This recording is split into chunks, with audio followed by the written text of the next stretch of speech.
Hi, this is 11.5, Objective 2. We are not covering Objective 1.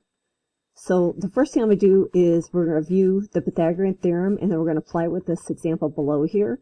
Okay, the Pythagorean theorem says if you have a right triangle, which means one of the angles is 90 degrees, this leg is called the hypotenuse, and that's always the longest leg. So if you have a right triangle, then this leg squared, a squared plus b squared is equal to hypotenuse squared.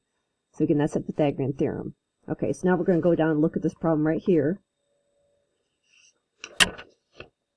Okay, it says, and you could pause this anytime, a 13-foot ladder is leaning against a house. Here's my house. The distance from the bottom of the ladder to the house is 7 feet less than the distance from the top of the ladder to the ground. Okay, so the first thing I want to do is I want to make x, this part right here, that's the distance from the top of the ladder to the ground. What we're trying to find is right here. It says the distance from the bottom of the ladder to the house is 7 feet less the distance from the top of the ladder to the ground. So this right here would be x minus 7. And the question is, how far from the bottom of the ladder, how far is the bottom of the ladder from, that should say from the house. So we'll come back to that in a minute. Okay, so this is our right triangle. So using the Pythagorean theorem, I'm going to take this squared plus this squared is equal to 13 squared. These are all in feet. Okay, x minus 7 squared. If you want to, you can use a special operator. You could FOIL it out, which is how I did. I did a little bit longer than how she did it, just to show you more steps. And you can pause this anytime. If I multiply these together and I use FOIL, the first is the x squared. The outside is a negative 7x. The inside is a negative 7x.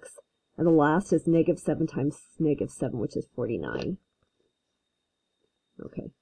I went ahead and combined these two together. I get negative 14x. And then what I did next was I removed our parentheses. I combined these two together to get 2x, and everything else is the same. And then I went 0 over here, so I subtracted 169 from each side. And this is what we have. Okay. We're not going to do this one. This is optional. So down here, I used the quadratic formula.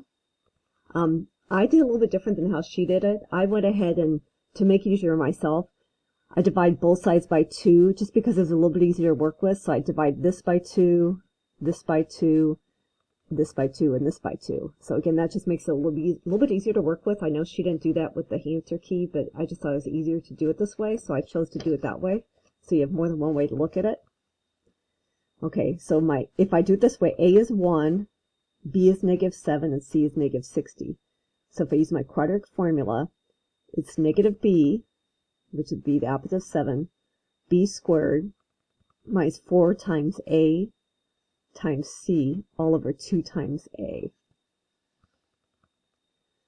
Okay, so the denominator becomes 2. Negative 7 times negative 7 gives 49. And if I multiply negative 4 times 1 times negative 60, I get 240. If I combine these together, I get 289, which is a perfect square. The square root of this is 17. So this is a 7 plus or minus, that's a 17 right there. Let me just rewrite it, it gets kind of messy. There we go, okay. So I'm going to take 7 minus 17 over 2, and then 7 plus 17 over 2. 7 minus 17 over 2 gives me negative 10 over 2, which is negative 5. And we can't have a distance that's negative. You can't have a negative number of feet. So that one doesn't make sense. If I take 7 plus 17, I get 24 over 2, which gives me 12. Okay, that one does make sense. Okay, but let's go back to the original question at the very top there. You can't see it, but this is what they were actually asking, that last sentence.